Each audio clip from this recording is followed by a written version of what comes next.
Seja bem-vindo ao canal Informação Cristã. Antes de continuar, deixe um like e inscreva-se no canal para continuar recebendo novos vídeos. Muito obrigado e que Deus te abençoe. Hoje pela manhã, com a graça de Deus, daremos continuidade à série de exposições no livro de Josué. E para isso eu convido os irmãos a que abram a palavra de Deus no capítulo 9. E deixem, por gentileza, suas Bíblias abertas aí. Nós iremos fazendo a leitura à medida que a exposição prossegue. Josué capítulo 9, na sequência das nossas exposições nesse livro do Antigo Testamento.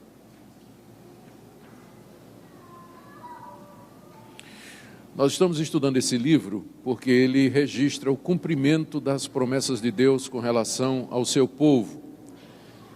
Deus havia prometido a Abraão que a sua descendência lhe daria uma terra, ele daria descanso e daria um reino. Essas promessas estão registradas no livro de Gênesis e são acompanhadas nos demais livros, Êxodo, Levítico, Número e Deuteronômio. E essa promessa foi feita a Abraão e aos seus descendentes, a Isaque, a Jacó e a todos os que vieram depois. No livro de Josué nós lemos como Deus cumpriu essa promessa, sob o comando de Josué, que foi sucessor de Moisés. Deus então entrega ao povo de Israel aquela terra que ele havia prometido. Nenhuma promessa que Deus havia feito deixou de ser cumprida. Essa é a tônica do livro.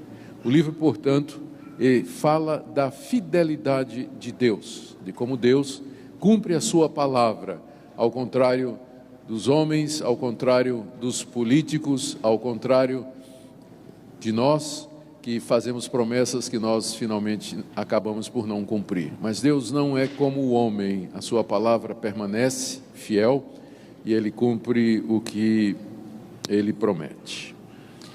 No capítulo 9, nós vemos como a nação de Israel, liderada por Josué, conquista o sul da terra prometida. Até agora nós havíamos visto a conquista de algumas cidades importantes na entrada da terra, vindo do Jordão, subindo o Mar Morto, entrando na terra. Ali Israel já tinha conquistado Jericó, naquela famosa batalha, e com ela a cidade de Betel, e depois de uma derrota, a cidade de Ai.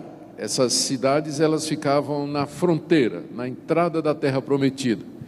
E agora Josué desloca os seus exércitos mais para o centro-sul, e nós vimos no domingo passado como ele celebra um culto a Deus para renovar a aliança, para lembrar a natureza espiritual do conflito, que é Deus que está dando a terra e que a vitória deve ser atribuída de fato ao Senhor. E aqui nesse capítulo, nós vemos Josué levando o povo mais para dentro. A conquista continua. Ele está levando os seus exércitos mais para dentro da terra. Ainda havia muitos povos e cidades a conquistar.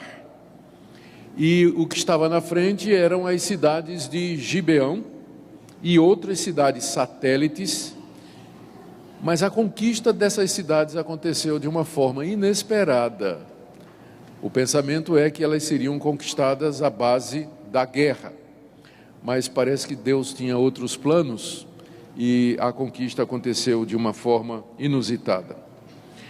Para que nós entendamos o capítulo 9, é preciso voltar um pouquinho atrás, lá para o livro de Deuteronômio, o livro de Êxodo, e relembrar quais as orientações que Moisés tinha dado ao povo de Israel com respeito aos povos que moravam naquela terra.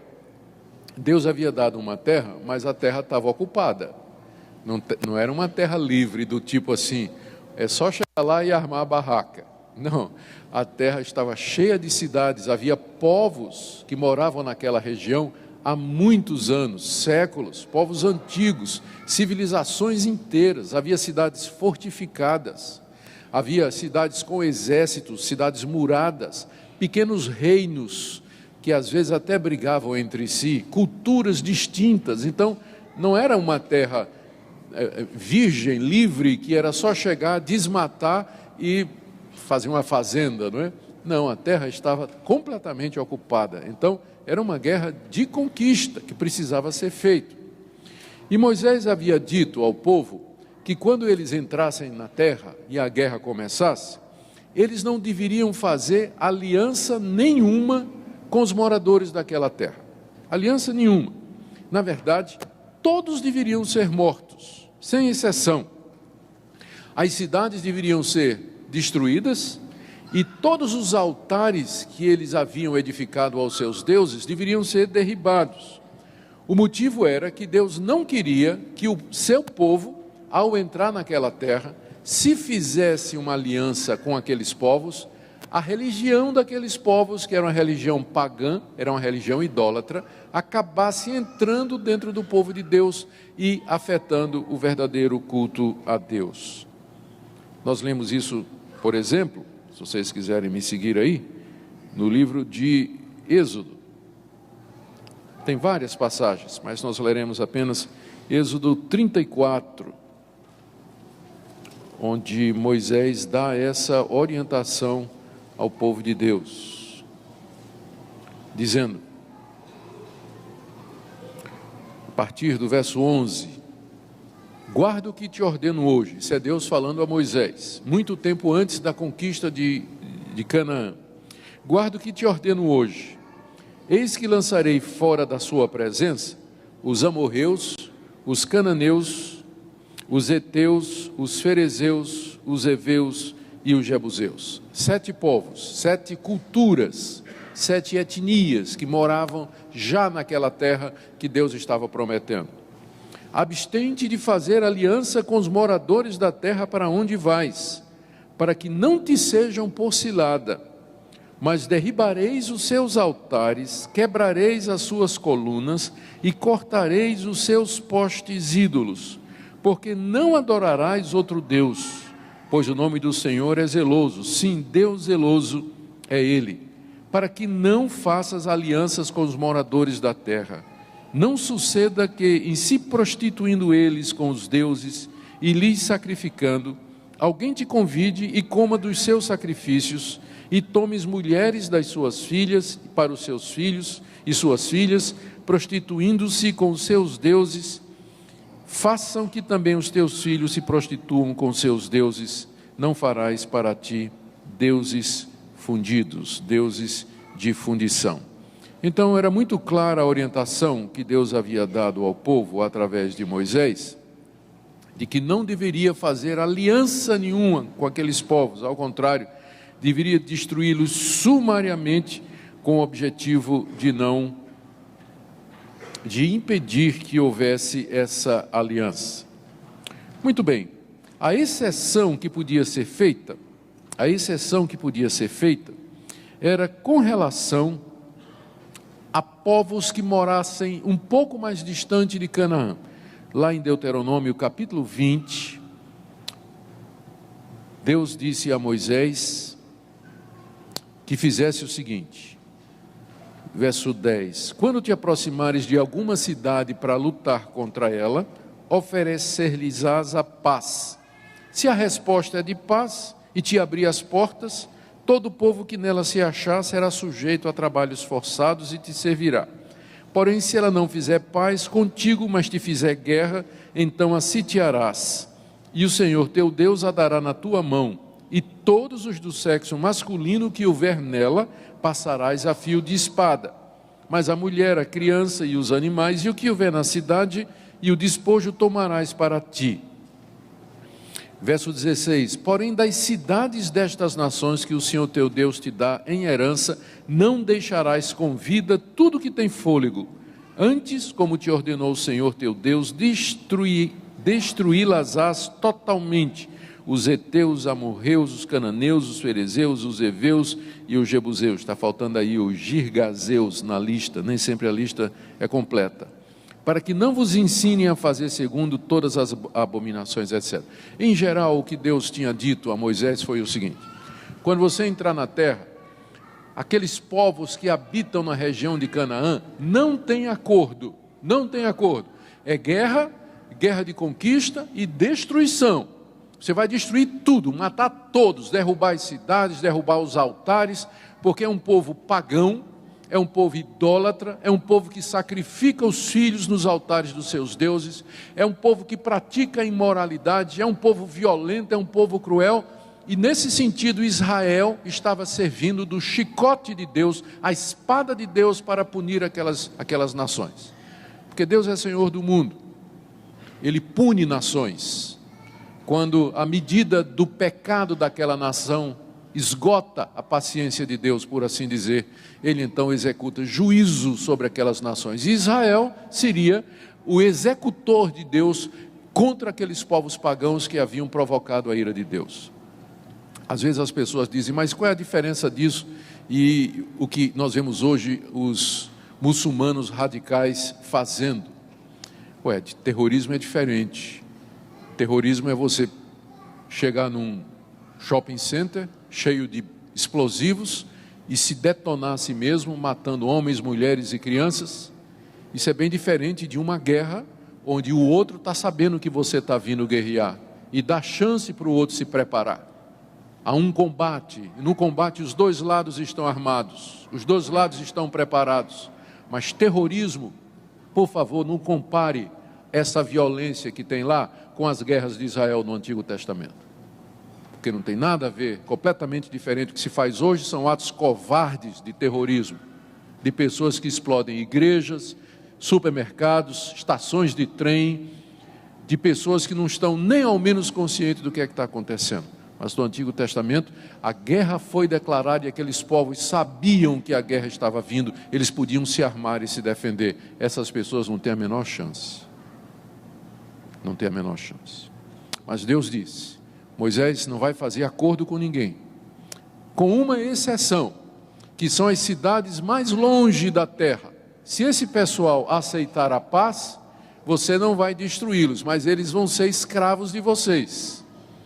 Eles vão servir a nação de Israel, vão fazer os trabalhos mais básicos, puxar água, cortar lenha, enfim, todas aquelas tarefas consideradas tarefas básicas e fundamentais. Havia também uma outra coisa que é importante nós lembrarmos para entender esse capítulo, essa preparação é essencial para isso. Moisés também disse que Israel sempre consultasse a Deus, toda vez que ele saísse para a batalha. Lá em Números capítulo 27, quando Josué é designado como sucessor de Moisés, Moisés é que fez toda a estratégia, preparou tudo, mas o general que levou o povo para a guerra foi Josué. Então, quando Josué foi escolhido, lá em Números 27, a partir do verso 18, Deus disse a Moisés, toma Josué, homem em quem há o Espírito, e lhe impõe as mãos, e apresenta perante o sacerdote e toda a congregação, põe sobre ele a tua autoridade, para que o povo obedeça, e tu apresentarás Josué perante Eleazar o sacerdote. Agora veja, o qual, por Josué, consultará segundo o juízo do Urim perante o Senhor. Segundo a sua palavra sairão, e segundo a sua palavra entrarão, ele e todos os filhos de Israel, e com ele toda a congregação.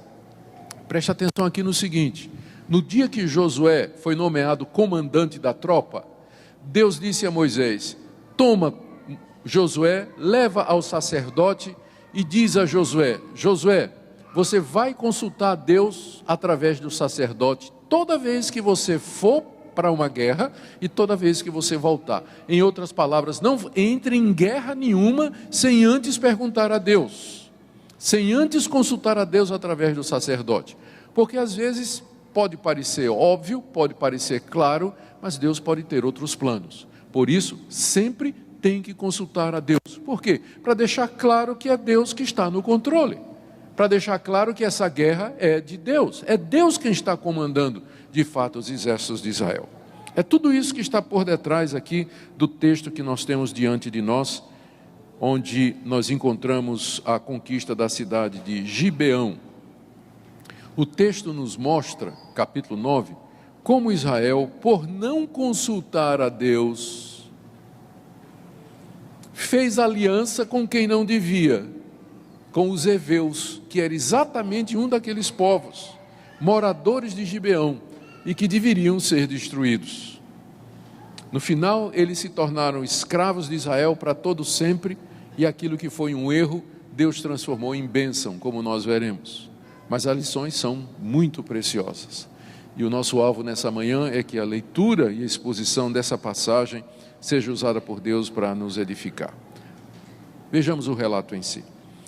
Primeiro, as notícias das vitórias de Israel provocam duas reações nos moradores de Canaã. Primeiro, um grupo de reis daqueles povos, ouvindo que a guerra estava chegando, eles resolvem fazer uma aliança para enfrentar um novo inimigo.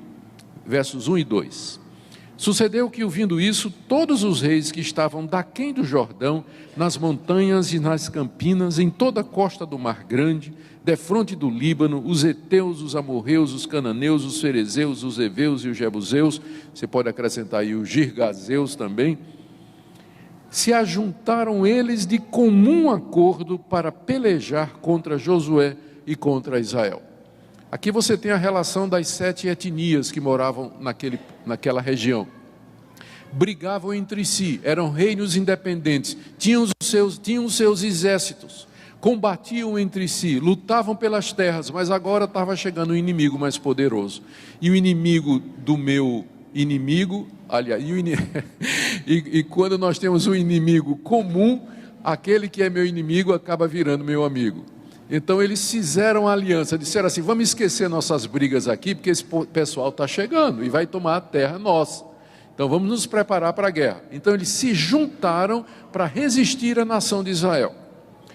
Mas teve um outro povo que pensou e disse: nós não vamos dar conta de enfrentar esse exército de Israel, porque já derrubaram Jericó, já derrubaram Betel, já derrubaram Ai, do outro lado do rio já derrubaram 2 reinos, então nós não vamos dar conta de enfrentar esse pessoal não, nós vamos fazer outra coisa. Verso 3, os moradores de Gibeão era a capital dos heveus, eles estavam localizados a 3 dias de viagem de onde estavam os exércitos de Israel. Os moradores de Gibeão, que eram os heveus, ouvindo o que Josué fizera com Jericó e com Ai, usaram de estratagema,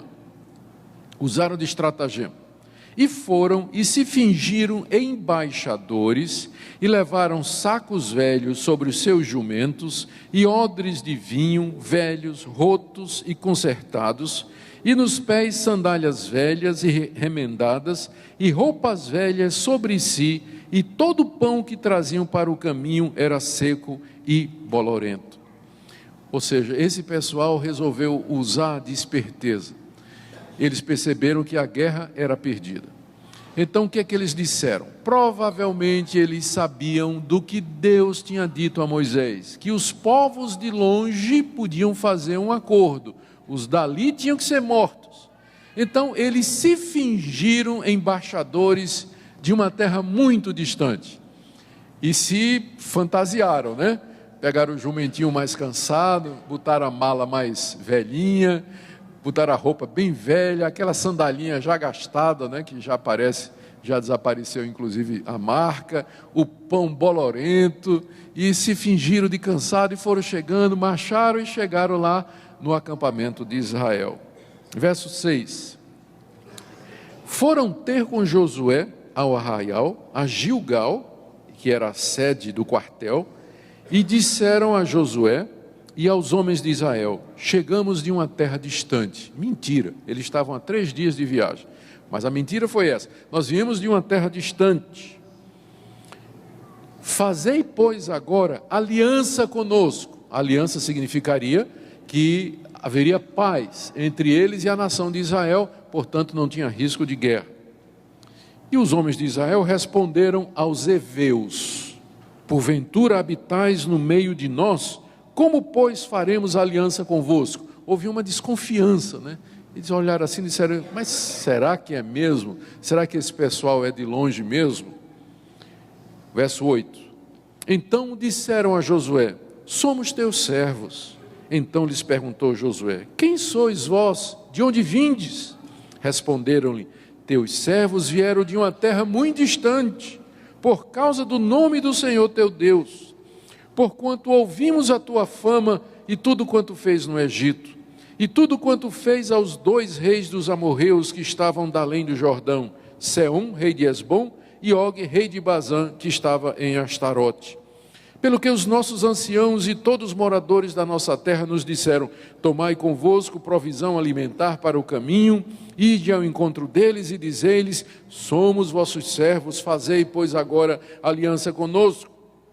Esse nosso pão tomamos quente das nossas casas no dia em que saímos para vir ter convosco, e ele aqui agora já seco e bolorento.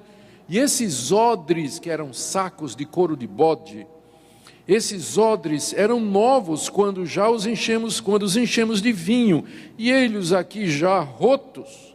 E essas nossas vestes, estas nossas sandálias já envelheceram por causa do muito longo caminho. Essa foi a mentira que os gibeonitas contaram.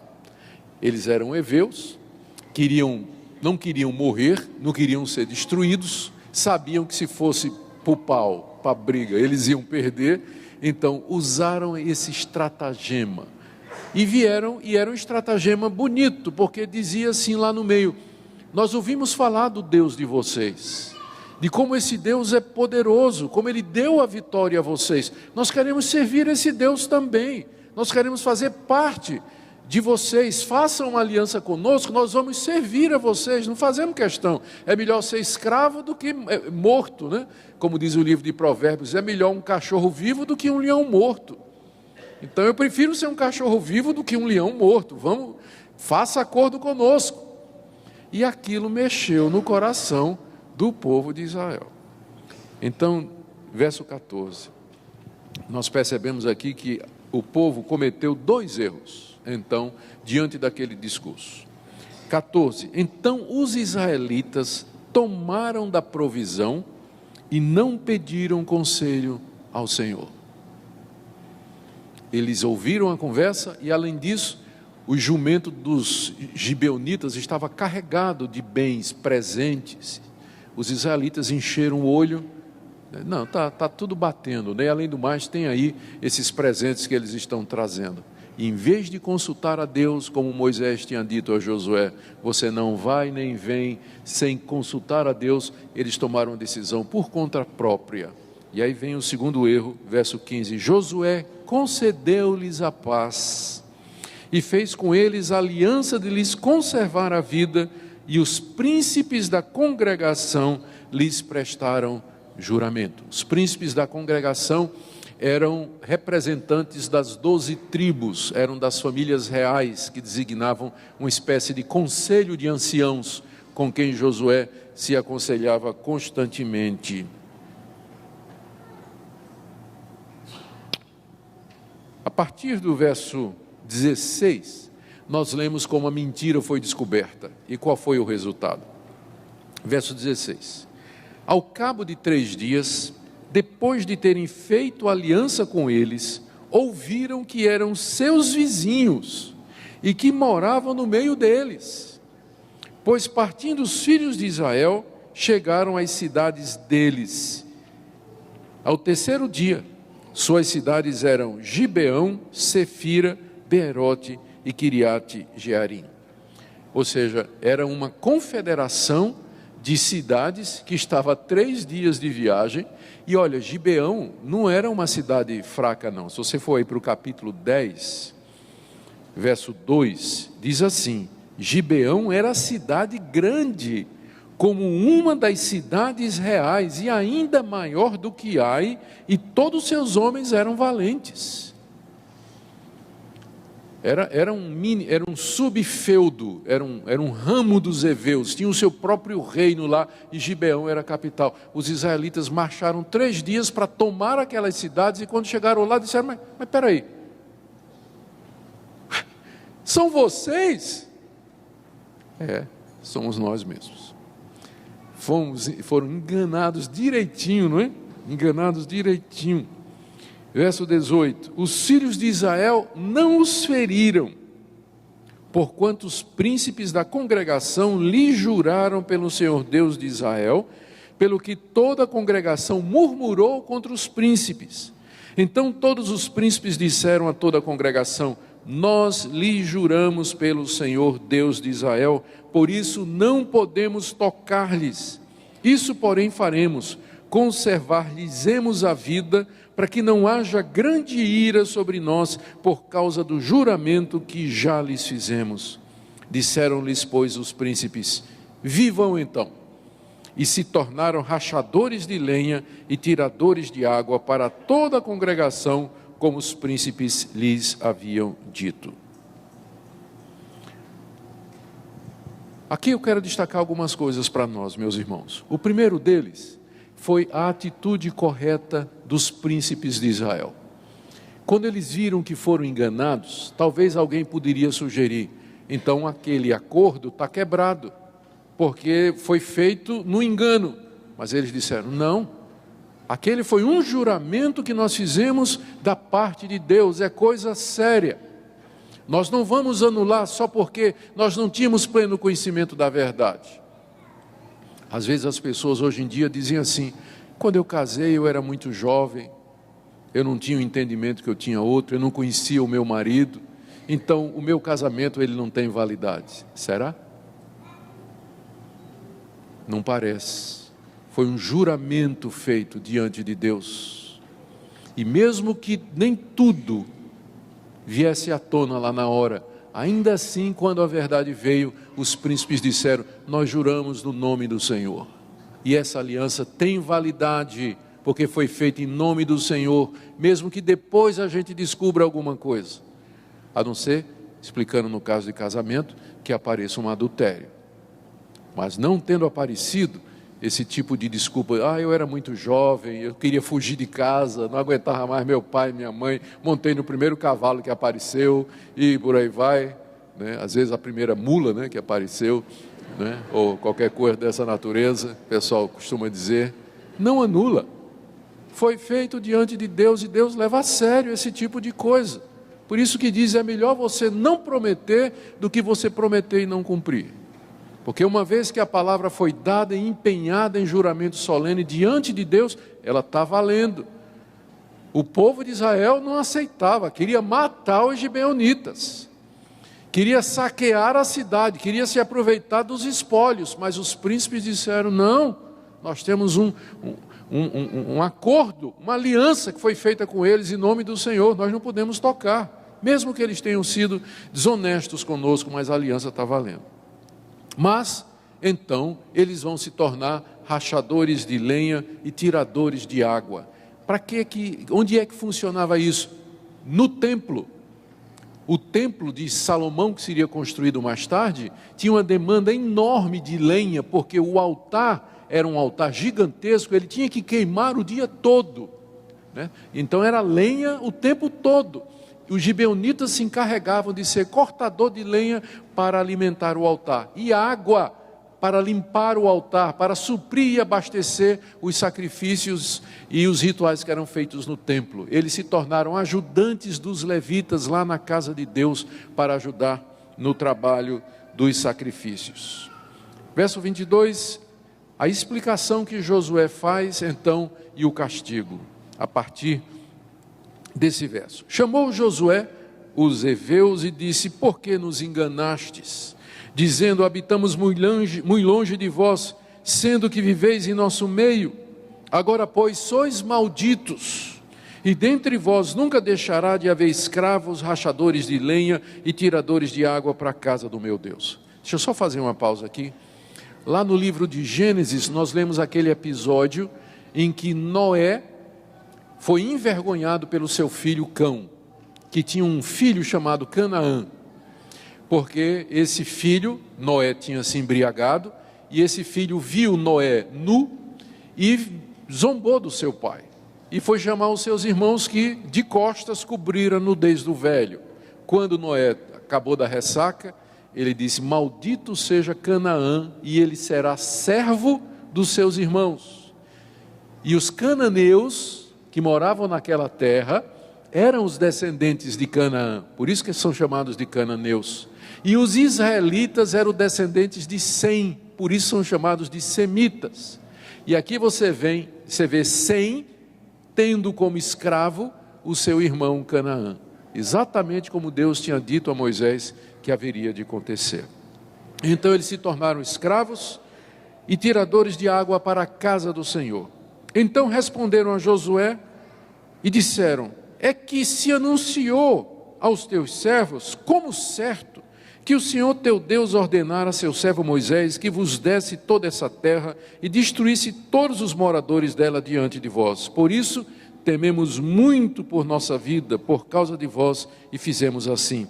Eis que estamos na tua mão, trata-nos segundo te parecer bom e reto. Assim Josué lhes fez, e livrou-os das mãos dos filhos de Israel, e não os mataram. E naquele dia Josué os fez rachadores de lenha e tiradores de água para a congregação e para o altar do Senhor, até o dia de hoje, no lugar que o Senhor Deus escolhesse.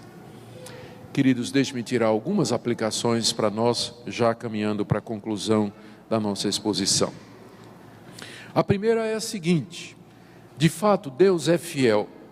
A fidelidade das promessas de Deus e o cumprimento exato de suas palavras estão registrados na Bíblia para que nós tenhamos confiança, para que nós lembremos que o nosso Deus, Ele não mente, e que a nossa confiança em Deus, nas suas promessas, ela não é em vão.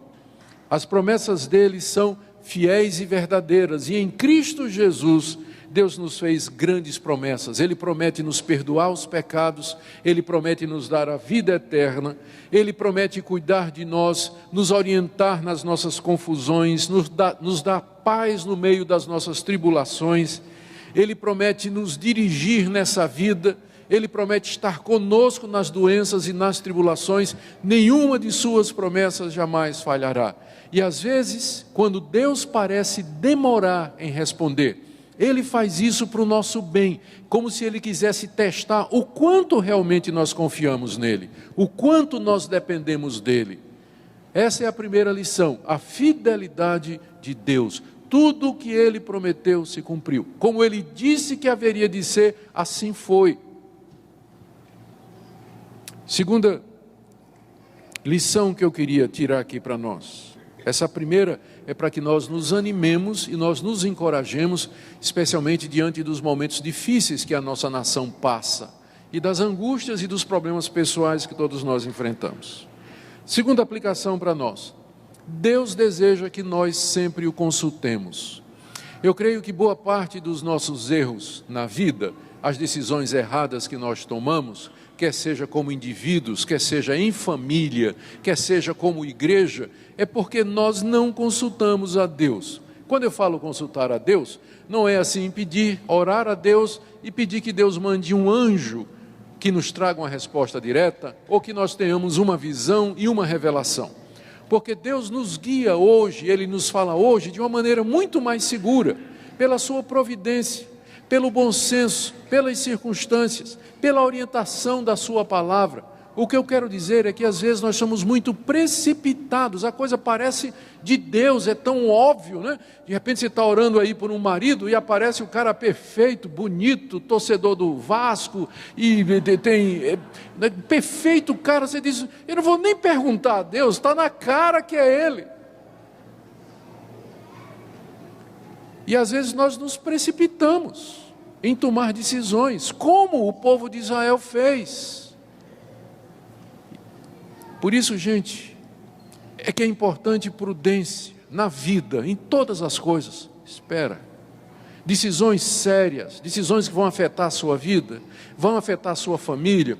Conversa com a esposa, conversa com a família, conversa com os irmãos, busca conselho, aguarda um pouco e de repente a verdade vem à tona. Coisas que você não sabia aparecem e elas vão determinar qual será a melhor solução. A maneira de Deus agir, o relógio de Deus não tica na mesma velocidade que o nosso. Vocês sabem que Ele disse que um ano para Ele, um dia para Ele é como 1000 anos, né? E 1000 anos como um dia. Então, o relógio de Deus não bate da mesma forma que o nosso. E nós temos pressa, queremos às vezes ver as coisas resolvidas na hora. Mas tenha paciência, aguarde em Deus, busque a presença de Deus, medite na sua palavra, ouça bons conselhos. Não seja duro de coração, mas escute a palavra de Deus. porque senão você vai tomar decisões erradas, como foram tomadas aqui. Terceira lição para nós.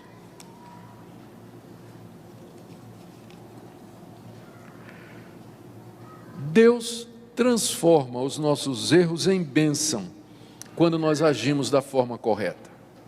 Eu creio que dessas lições todas, essa daqui é a que é mais próxima ao nosso coração, não é? O que aconteceu aqui? Aquilo foi um erro. Eles fizeram aliança com os heveus, se precipitaram, não consultaram a Deus. Estava feito o erro. E agora? O erro estava feito. E agora? A nação de Israel tomou a decisão correta. Nós vamos assumir o erro. Fizemos a aliança, ela está feita. Nós erramos, é verdade. Erramos diante de Deus, falhamos diante de Deus, mas nós empenhamos nossa palavra e nós vamos assumir as consequências. E o que é que aconteceu? Aquele povo fingido, que veio com aquele estratagema, acabou sendo os frequentadores do templo. Aquele pessoal que era idólatra, que adorava outros deuses, agora teve o privilégio de servir na casa do Senhor. É verdade que eles estavam cortando lenha e tirando água, mas em todo o sacrifício eles estavam lá.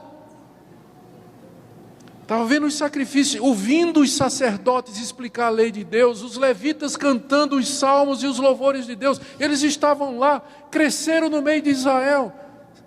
Quantos deles não se tornaram servos do Deus verdadeiro? Porque a nação assumiu o erro.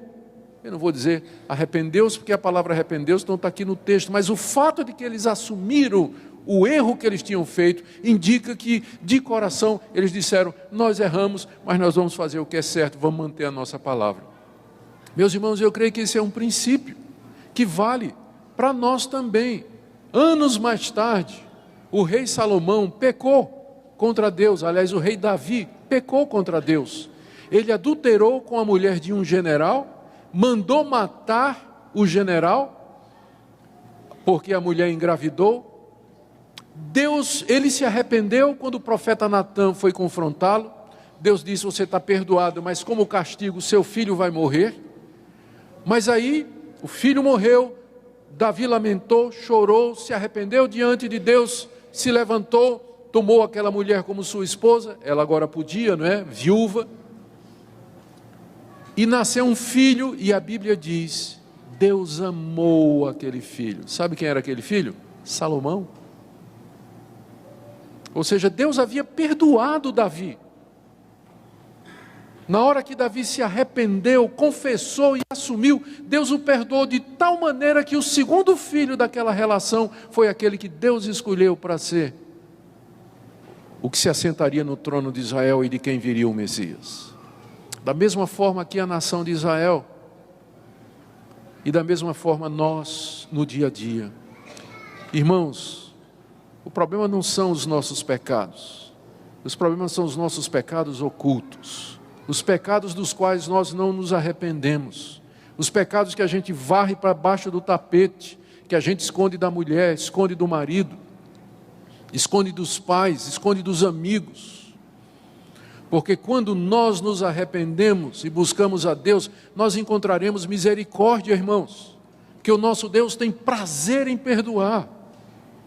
O nosso Deus tem gosto, Ele ama estender o seu perdão ao filho quebrantado. Ele ama o coração contrito, Ele não despreza aquele que está abatido e chora pelo seu pecado.